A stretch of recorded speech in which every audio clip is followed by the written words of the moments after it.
గ్రామాల్లో ఉన్నారక్క. ఆల్రెడీ మీరు పట్టణానికి కూడా రావట్లేదు. ఈ మధ్య గ్రామాల్లో ఉన్నారు కాబట్టి మీరు అన్నట్టుగా మొన్న 26వ తారీఖు కూడా వాళ్ళు రైతు భరోసా కావచ్చు, ఇందిరా మిల్లు కావచ్చు, రేషన్ కవర్ కావచ్చు, ఇందిరా ఆత్మీయ భరోసా 4 సంక్షేమాల పథకాలు ప్రవేశపెట్టారు. ఇవి కూడా ఇంప్లిమెంట్ కాలేవా ఇంకా?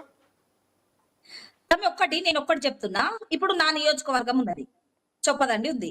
యెస్. ఒక మండలంలో ఒక విలేజ్‌ని వాళ్ళు సెలక్షన్ చేసుకున్నారు. హ్మ్. లాంచ్ చేయడానికి. ఒక విలేజ్ అంటే చిన్న విలేజ్ అది.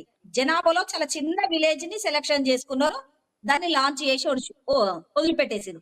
తమ్మి వీళ్ళకి ఎమ్మెల్సీ ఎన్నికల నోటిఫికేషన్ వస్తదనే విషయం ప్రభుత్వానికి తెలవదా? మంత్రులకు తెలవదా? వీళ్ళకి తెలవకుండానే ఎమ్మెల్సీ నోటిఫికేషన్ వచ్చిందా? అంటే ఎమ్మెల్సీ నోటిఫికేషన్ వస్తదనే విషయాన్ని వీళ్ళకి తెలిసే ఇవాళ ఇందిరమ్మ ఇండ్లు అనుకోండి, గృహలక్ష్మి అనుకోండి, ఇవాళ రైతు భరోసా అనుకోండి, ఇవన్నీ కూడా లాంచ్ చేసి వదిలిపెట్టిర్రు తమ్మి. యెస్. నేనొక్కటే అంటున్నా. నేను ఒక బొడిగె శోభక్కగా ఉద్యమకారురాలుగా నిజంగా ఈ ప్రభుత్వానికి చిత్తశుద్ధి ఉంటే రైతుల విషయంలో రైతుల్ని ఆదుకోవాలనే ఆలోచన ఉంటే 2 లక్షల రుణమాఫీ 100% కాలేదు. ఇవాళ రైతు భరోసా కూడా పడలేదు. కోర్టు పర్మిషన్ తీసుకొని ఇవాళ రైతుల అకౌంట్ లో డబ్బులేస్తే మొత్తం కలుపులు వచ్చేసినాయి తమ్మి. కలుపులు దగ్గర పడ్డాయి దాదాపుగా. ఓకే. రైతులు ఆదుకున్నట్టుండు కదా. మీరు ఆదుకుంటారనే కదా ఇవాళ రైతులు మీకు ఓట్లేసి ఇలా అసలు మీ మీ ఎమ్మెల్యేలు మిమ్మల్ని చూడకనే ప్రజలు కేసీఆర్ మీద ఉన్న కోపంతోని ఆ కుటుంబం మీద ఉన్న ఈర్షతోనే కదా మీ చేయి గుర్తుకు ఓట్లేసి గెలిపించిండ్రు ప్రజలు. ఎక్కడ తమ్మి ఇవాళ గృహలక్ష్మి అంటుండ్రు తమ్మి. గృహలక్ష్మి విషయంలో కేసీఆర్ కట్టించిన డబుల్ బెడ్రూమ్లు ఇండ్లు దాదాపుగా రాష్ట్రం అంతా కూడా శిథిలావస్థలో ఉన్నాయి.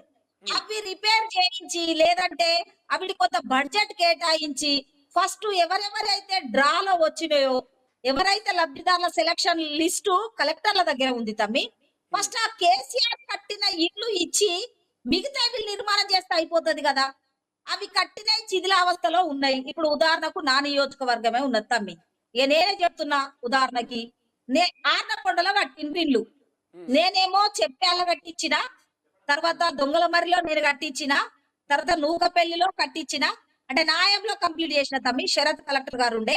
నేను కంప్లీట్ చేసి ఇచ్చిన. ఆర్నకొండలో 9 నెలలు మేము వెనక పోయినాం అంటే ముందస్తు ఎన్నికలకు పోయింది కాబట్టి కేసీఆర్ అది చేయలేకపోయినా. హ్మ్. ఆర్నకొండలో కట్టినాం. ఆ లిస్టు హ్మ్. తయారు చేసిందే బొడిగె శోభక్క. ఆడ ఓకే. చూసి వచ్చిందే బొడిగె శోభక్క. నా తర్వాత ఎమ్మెల్యే కట్టించిండ్రు. హయాంలో కట్టిండ్రు. అది ఇప్పటి వరకు లబ్ధారులకు ఇయ్యలే. హ్మ్. అలా ఎడ్లు వండుకుంటాన్నాయి, గొడ్లు వండుకుంటాన్నాయి. అంటే ఉదాహరణ ఓన్లీ చొప్పద నియోజకవర్గమే చెప్పగలిగిన. ఓకే. అంటే ఇప్పుడు ఇలాంటి కట్టిన ఇల్లు వందలు, వేలు ఇవాళ సిటీలలో హన్మకొండ ప్రాంతంలో గాని, హైదరాబాద్‌లో గాని, జీహెచ్ఎంసీ పరిధిలో ఎక్కడ చూసినా దాదాపుగా ఔట్‌స్కట్ లో ఇల్లు కట్టి శిథిలావస్థలో ఉన్నాయి. హ్మ్. ఎందుకు గుర్తుకొస్తలేవు వీళ్ళకి? ఎందుకు హ్మ్. ఇవ్వలేకపోతారు? ఫస్ట్ ఈ లబ్ధిదారులైతే ఇవ్వరాదండి. ఇప్పుడు ఏమైతుందంటే తమ్మి గ్రామాలలో అప్లై చేసుకోండి అనంటే డబుల్ బెడ్‌రూమ్‌ల ఇండ్లల్లో పేర్లు వచ్చినోళ్ళు కూడా అప్లై చేసుకున్నారు.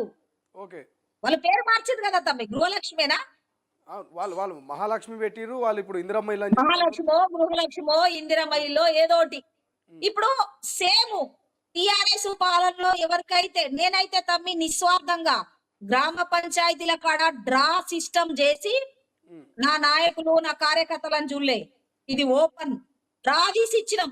సేమ్ కాంగ్రెస్ పార్టీ కూడా ఇప్పుడు కట్టిన డబుల్ బెడ్‌రూమ్ ఇళ్ళనే డ్రా తీసి వాళ్ళకు పేర్లు వచ్చినోళ్ళకే ఇస్తే అయిపోతది కదా. హ్మ్. ఇచ్చిన తర్వాత ఇంకెంతమంది అర్హులనే వాళ్ళున్నారనేది ఈజీగా తెలుస్తది కదా ప్రభుత్వానికి. కలగూర గంపోలే కేసీఆర్ సెలక్షన్ చేసిన మనుషులు అట్లే ఉన్నారు. మీరు అట్లే చేస్తే అసలు ఇస్తారా? నమ్మకం ఉందా? హ్మ్. ఇంకోటేమంటారు తెలుసా? గ్రామాలలో తమ్మి గవే కట్టినయి ఇత్తలేరా? గిరిస్తారన్న గ్యారంటీ ఉందా? హ్మ్. ఇవంతా కూడా స్థానిక ఎన్నికలొస్తన్నాయి. ఏదో హ్మ్. ఓట్ల కోసం ఇదంతా నడుస్తాంది అని అంటారు. హ్మ్. రైతు బంధు అంటే ఇవాళ రైతు భరోసేమో. రైతు భరోసానే పడకపాయే. 10 గుంటలు గాదు, ఎకరం ఉన్నోళ్ళకి గాని అసలు లేనే లేదు తమ్మి. లాంచ్ చేసిండ్రు, వదిలిపెట్టేసిండ్రు. ఇప్పుడేముంది మళ్ళా స్థానిక ఎన్నికలొస్తాయి. హ్మ్. స్థానిక ఎన్నికల నోటిఫికేషన్ రాగానే మళ్ళీ ఆగుతది. అంటే వీళ్ళు గ్యారంటీలనేటివి అమలు చేస్తాండ్రా 6 గ్యారంటీలు. ఒక బస్సు తప్ప తమ్మి. హ్మ్. ఒకటే బస్సు. ఫ్రీ బస్సు తప్ప. ఓకే. ఇదంతా కల్ల. అబద్ధం. హ్మ్. సో మాటలొద్దు. మీకేమనిపిస్తుంది? చేతల్లో శోభక్క చూయించాలి. కేసీఆర్ హయాంలో కూడా పనిచేసింది. కేసీఆర్‌తో ఉద్యమ సమయం కావచ్చు, ఎమ్మెల్యే కూడా మీరు పనిచేసిర్రు. ఇప్పుడు రేవంత్ రెడ్డి పరిపాలన కూడా చూస్తారు. ఇద్దరిని కంపేర్ చేస్తే బెటర్ పరిపాలన ఎవరిదనిపిస్తుంది కొంత కొంత? ఇగ తమ్మి బెటర్ పాలన అని ఎవరికీ అంటే పెద్ద గొప్పగా చెప్పుకునేటట్టుగా లేదు.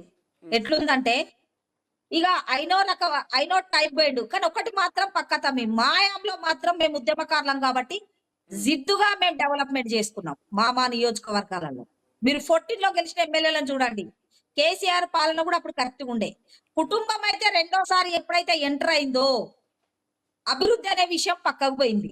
నేను కాంగ్రెస్ పార్టీలో ఉన్న నాయకులకు అందరు కూడా చెప్తున్నా, గత ముఖ్యమంత్రి పాలనను గుర్తు చేసుకునే కంటే ఆ ప్రజలను మర్చిపోయినరు, ఆ కుటుంబాన్ని మర్చిపోయినరు ప్రజలు.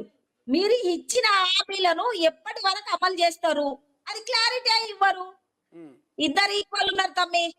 సేమ్ 10 ఏళ్ల పాలన ఈ పాలన శోభక కాదు. గ్రామాలలో మీరు ఎవరిని అడిగినా కూడా ఇదే చెప్తున్నారు. ఎందుకు మేజర్ గా రుణమాఫీ, రైతు భరోసా, కళ్యాణ లక్ష్యంతో పాటు తులం బంగారం ఇస్తానన్నారు కదా తమ్మి. తులం బంగారం ఇస్తానన్నారు కదా.